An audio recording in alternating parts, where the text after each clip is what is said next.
What's up? What's up? It's time for Done Way Past Funny with your host, G.D. Fenderson. Join us as we take a look back at the early works of seasoned comedians before they were seasoned with this week's guest, Linda Marcus Smith. It's time to get down and get dope with Done Way Past Funny. Hi, I'm G.D. Fenderson. Certified forensic humorist at large, but I'm losing weight. I'm joined this week with my special guest, Linda Marcus Smith. I love this lady. And hopefully you'll love her just as much as I do by the time we're all done. Actually, you probably already know her. She's gracing me with her presence and helping me out. She's already famous. I'm just a scrub. So here she is. Hi. Hey. Hi. Thanks for having me. Woo! There we go. Yeah, see, no one's going to see all of that, all those goof ups. Not all of them. So, welcome. Thank you. And thank you so much for doing this. Now, yes. If you don't mind letting people know a little bit about yourself, how long you've been doing comedy, where you're located, and how they can stalk you on social media. Oh, sure. Well, a little bit about me. I have a doppelganger, somebody that looks just like me. I call him my twin brother. Yeah, I have a twin. And I'm from Oregon originally. I know, Loserville. I get it. But, I started comedy when I was very young in life at age 63. And after 8 years of this nonsense, I now have to identify as old as all get out. All get out. Yeah. No, I'm having fun doing comedy and I'm very self-deprecating. Just go with me on my ride. I like making fun of myself. Matter of fact, I appreciate that. I tend to make some fun of myself and my life and tie in social commentary or social events with it. But now, Yes. now I know one of the things that you do. I'm going to bring this. I didn't mean to bring it up now, but I'm going to bring it up now because you talk about being self-deprecating. You mentioned a lot about the brain injury that you have received. Yes, I got it for free, and I'm Jewish. And see, now that was going to be my next question. How much did you pay for it? Because a lot of people would love to have a brain injury. And does it come with a little handicap parking sticker, or is it your brain injury is not bad enough to get that? You have to apply for the handicap sticker and be Okay. willing to fight every military veteran who has a visible handicap, because they want to fight you if they can't see your handicap. Oh, that's true. That's true. Now, what you could do is you could just take a little, just before you get out of your car, take a little sip of water.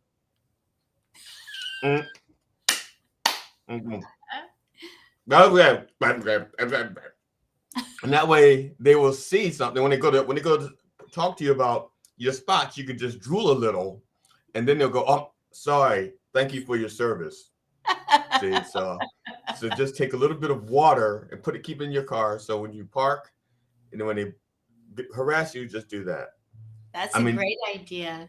Oh yeah, I have the best brain injury ever, and if you have ever wanted to get out of jury duty, I suggest you get my kind of brain injury, upper right.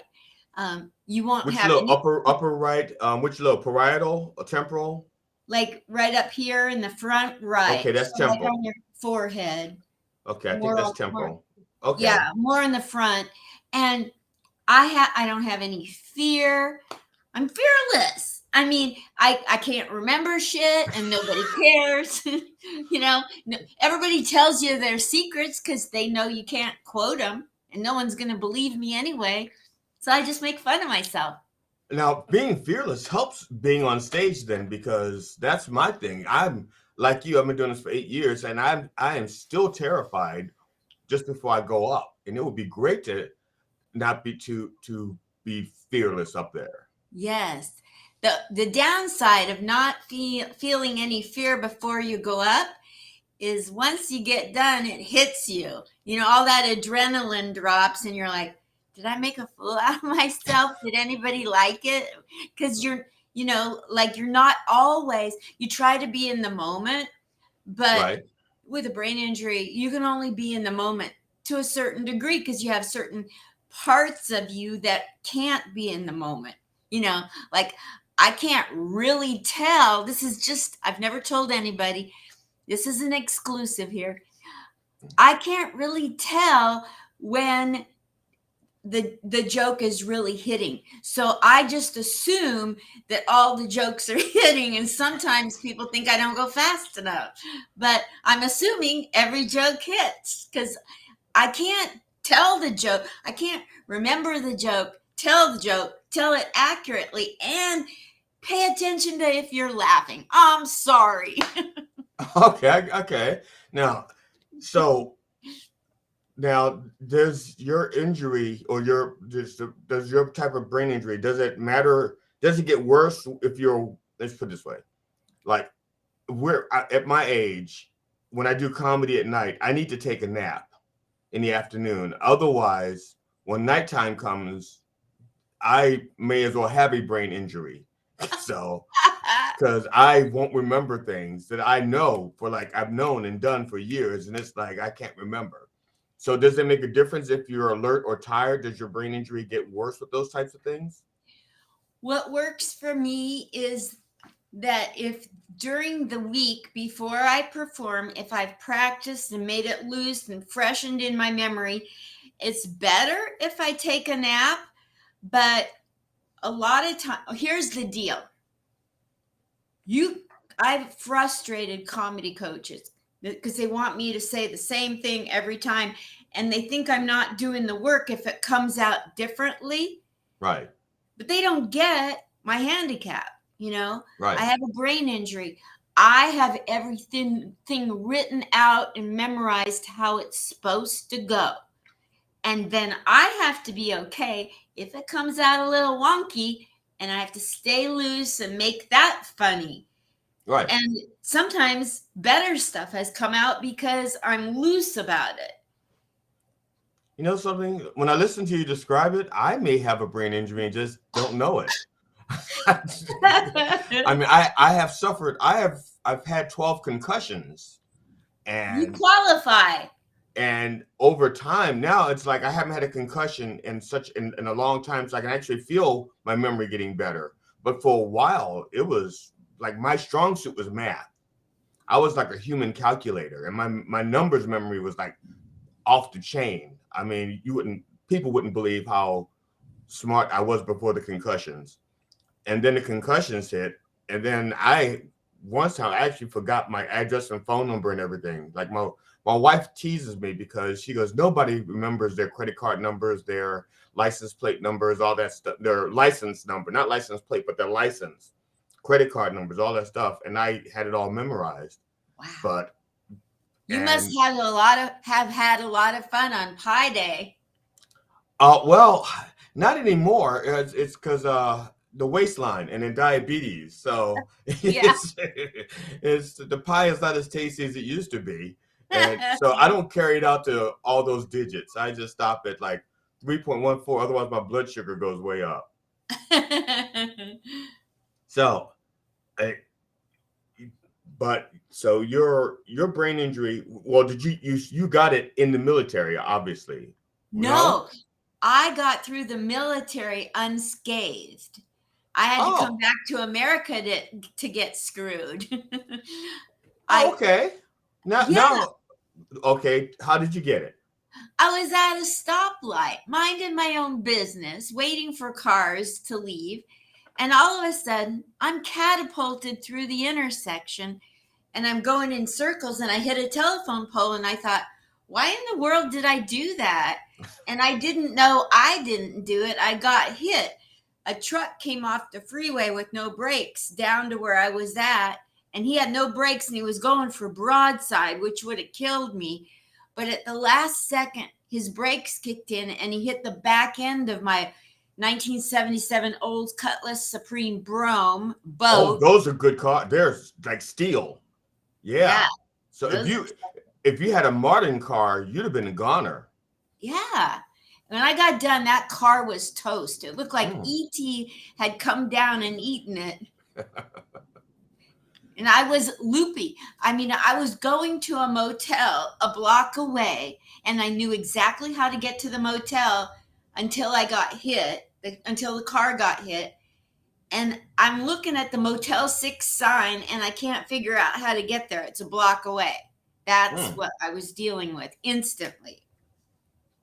Man. And And then so I'm a veteran and I went to the VA, and it took three neuropsych doctors. Where's my fingers? Three neuropsych doctors. It took them 2 years to diagnose one brain injury.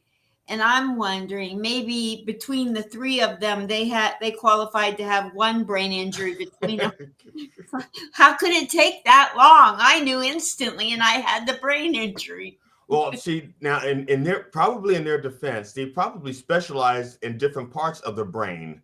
So like you have like an amygdala specialist, and he's like looking at your temporal lobe and going like, don't see anything. Then you have Yeah, another guy who's like an occipital lobe expert, and he's like temporal. I don't see anything. And another guy is like an earlobe, not even a brain, just an earlobe, and he's like, don't see anything.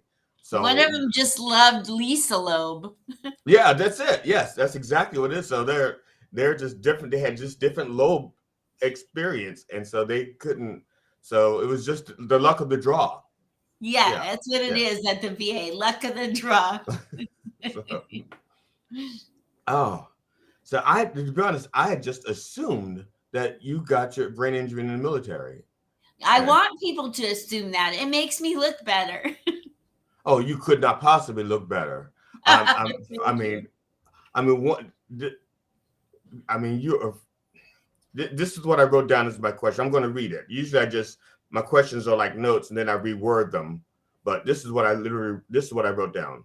You are one of the few comedians who have done more for comedy than comedy has done for you thus far. I mean, so far in the career. How do you keep?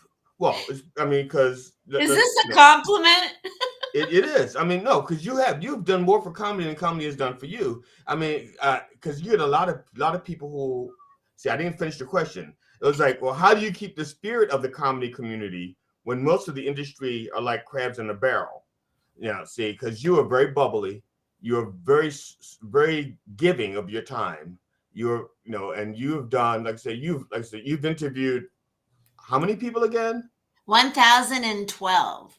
1012, and that's for on your comic spot with Yes. Linda Marcus Smith. Yes. And I was actually one of those 1,112 people. 1,012 people. I was one of them. Yes. And so you've interviewed a lot of people, and comedians who love attention and crave attention and make it all about them. You were actually um, helping them. You were helping them. Yes. So and I just commend you for it. Thank So I was just wondering, how do you stay so positive? But now I know it's because you can't remember how bad the industry is. See, now I have a different perspective because I thought it was your personality, that you were just such a jovial person, but you just don't remember how hurtful the industry is. So you just go back out there and go like, I love comedy. It's a great place to be. And all I'll the other comedians are going, oh, I hate comedy. That last booker was a pain in the ass. You're like, I love bookers. I see all the downside. I see the underbelly, the dark, dirty underbelly of comedy. Don't think I don't. But here's the thing about me, aside from the brain trauma. I've been through a hell of a lot in 7 decades and a couple of years. I've been through a hell of a lot. And I remember it all because I haven't got dementia yet, just a brain injury. I remember it all, but I forgive it all. I went back to the little girl, Linda, the little girl before all my trauma. And the little girl looked into the future and forgave everything she's been through. So I'm light as a feather. You can't, like, I'm childlike. I have no baggage. I can't even, I'm not paying any fees on Southwest. No way, no how. I can just go anywhere in the country with this on. I'm happy. People go, how come can you be so happy? It's amazing how much fun you can have when you let go of all the in your life. When you let go of it. Yeah. Now, one of the things that is even in one of my couple of my routines is that I get to, you get to decide what type of an old person you're going to be. Because like I'm in my 60s, and so you decide, you get to pick what kind of an old person you're going to be. When people will see a grumpy old person or a happy old person, it's not by accident. If you hang on to the garbage, you're going to become a grumpy old person, a miserable person. And if you emphasize the good things in your life, you're going to be a more joyful old person. So I understand what you're saying, but now I think you just also it's the injury now. No, I'm not just Another thing you touched on is how I do more for the comedy community than it's done for me. yes. So I kind of go through my comedy life with the motto like John F. Kennedy, ask not what the comedy community or the comedy club can do for you, figure out what you can do for it. And I never started interviewing comedians to get booked around the country. I never Right. did. I literally, when the pandemic happened, I was so depressed.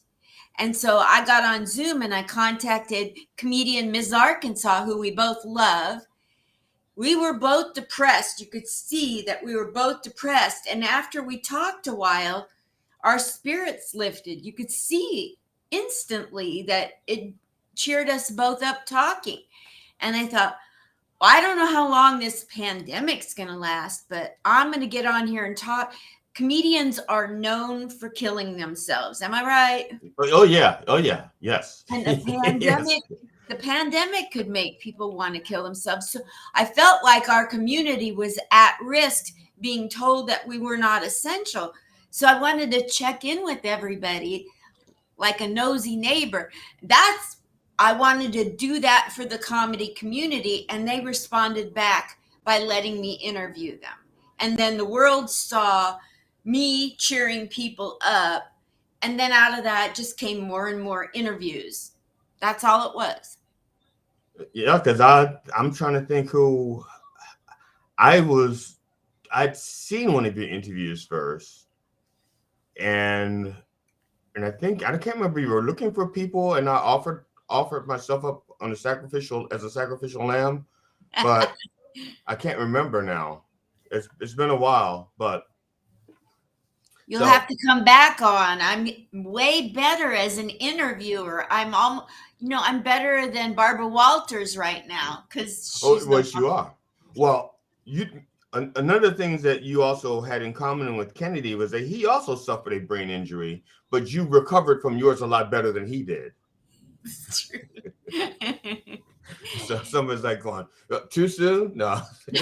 Never too soon. No. So now, now actually, we were supposed to have done one. You were going to interview me again back because I was recording a DVD in June of last year, and I wanted to get on your show so that we could get some publicity out there. Sorry. And oh, no sweat, no sweat. You actually at that time you were very ill. And you said, we can reschedule. I'm not feeling very well, just to take care of yourself. And then you just, interviewed more of the people, and time has passed, and so yeah, I've given the shaft to more men than men have given me the shaft. which is a badge of honor. That's a badge of honor. And matter of fact, that's probably a different bedpost because different notches. Use the people you've given the shaft to. It's like, and this is raw dogging, baby. I'm not using protection. I'm just giving you the shaft.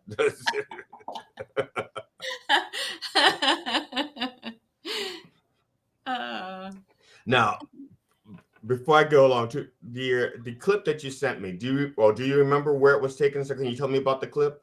no, I don't remember which clip I sent you, but I'll tell you Okay. after. Okay, well after so let's watch the first half. It's like I think it's like 5 minutes. So it's like we'll watch the first 2 minutes or so, and then you can tell me about the clip itself. You got All right. it. Easy to have a brain injury among my peers there. So, I go around town, and when you live in Sun City, you have to know CPR just to go outside and greet the neighbor. Because we all know that Sun City is where the deer and the ambulances roam, right? And they do roam. And, I was walking around Sun City, and it's not really Sun City anymore because it's been bought out, and they sold out to probably the Jews. I don't know, but it's okay. I'm Jewish, so okay, I can throw it out there. But they sold the city to Menifee.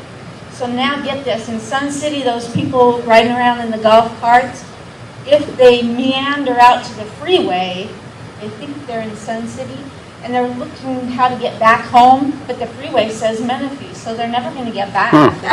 So they're all just meandering around, can't get out. And if they do, they're not going to get back. So they're kind of like that's just pretty much how it is being a senior anyway. You're stuck in the middle of being alive and being dead. And in Sun City, you're stuck between where in the world are you? You're in Sun City or Menifee? And they can't remember. You might as well not tell them. But I can say this because I have the same problem. I don't know. They ask me, where do you live? What's your address? I want to send you your bill. I'm like, I don't know. Just a minute. And then I hang up on them accidentally. I have to call back, and they're like, yes, I remember you. But, so I'm a veteran with brain injury. I already covered that. And when you are found out to have a brain injury, they take your driver's license away, especially if you talk about seizures and stuff like that. Whoa. They're really sticklers at the VA about that. And if you have a brain injury, they'll tell you, here, this is what's going to help you with your brain injury. Write everything down and post it. So when you don't remember things, you have so many things posted, you ignore them, and this really kind of works against you. True. But if that doesn't work, you got this that they'll give you. Because this will remind you to take your pill or whatever it is you have to do every day. The problem is that if you don't know what day it is, it's really Yeah.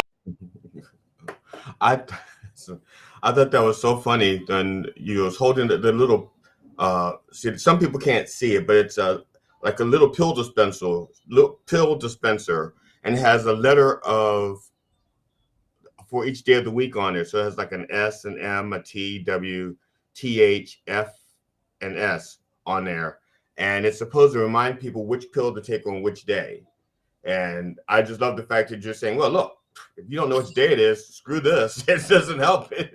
So And there's so many things that people are not aware of that are difficult when you have a brain injury. That's just one of them. I took those letters on the pill minder and I jumbled them up like Scrabble to make, an acronym that I could remember what the letters stood for. And I made it say S. I made it spell some mother ucker thought this was smart. now you can say the actual word here. It's okay. Some Yeah. motherfucker. Oh, okay. Yeah, you can say the That actual word felt here. good. Thank Yeah, you. you don't have to. I should have mentioned that beforehand. You don't have to be clean. Just be yourself. So if you want to Okay. say, if you want to, whatever word you want to say, just go ahead and say it. So now, That clip was the very first time I went on stage. okay. So that would have And been little bit more than about 8 years ago. Eight, nine 9 years years ago. ago. Yeah. Okay, and where is Aces? Ace's Comedy Club is no longer around. It went under. But Rocky Osborne in Murrieta, California, he's still there doing comedy. He's a headliner. It was his club. It was like a Okay. community center. It was a great big huge place. Taylor Tomlinson started there. Okay. Now, just FYI, just so you know, when you throw a name out there, I will look for a picture of them on social media if I can find it and post it so people have an idea who you're talking about. Super. Um, Now, and if I can't find their name, or because I may not know how to spell their name, and if I don't find a picture, I'll reach out to you and ask you, how does Thank you. Taylor spell their name? Taylor, Tay. Oh, yeah. yeah, I'm just Taylor, spell their name. So, Yeah. Rocky Osborne saved my life because I started comedy because my daughter couldn't speak anymore. She's 47 now. 9 years ago, she couldn't speak anymore. Well, to me, she didn't want to speak to me. okay. That's good. So she'll talk to everybody else, just not you.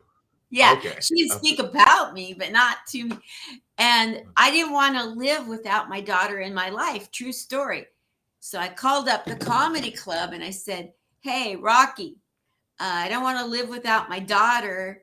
Can you get me in? And if you can get me in today and teach me how to do jokes, I'll have a reason to live." He got me in at 2:00, and that was the video at 6:00.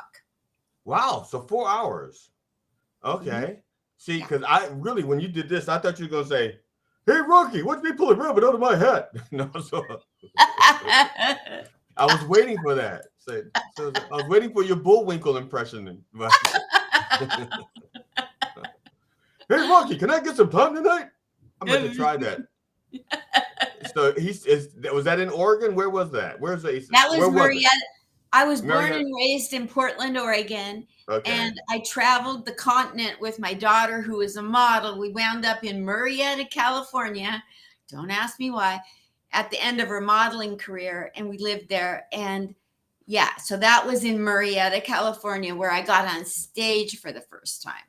Okay, so if I'm out in California, I'm going to call Rocky and see if I can get some time on one of his stages. I'm just do my Bullwinkle and see if he hangs up on me. If he's that big, he probably won't even talk to me. Actually, I'm going to pretend he already knows me because he's probably our age also. Yes. He's Yeah, rough, a little younger, but he's met so many people. He's not going to know if he met you or not. Yes, I'm going to do that. I'm just going to say, "Hey, Rocky, this is GD. Yeah, that GD. Yes, yeah. Can you book? Can I get some time, baby? Love you, Rocky. Love you." Okay. So that clip was like 4 hours. So did he help you?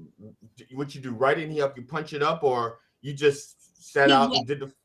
He welcomed me, and one thing about Rocky is he's always doing 5 or 10 things at a time. So he's like, "Hi, come on in, have a seat. We're going to work on some jokes. How you doing?"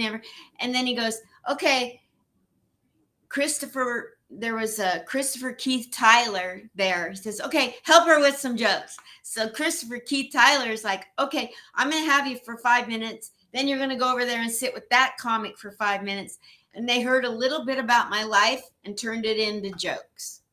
Okay, that 4 hours is just astounding to me because most people, if they go from audience member or fan of comedy to comedian that quickly, it involves alcohol or drugs, or dare, like they're sitting there go like, "I can do that," and then they walk, but for you to do that without the aid of alcohol and without the aid of drugs, or dare to just go 4 hours, you go like, "Okay, I'm good." I commend you.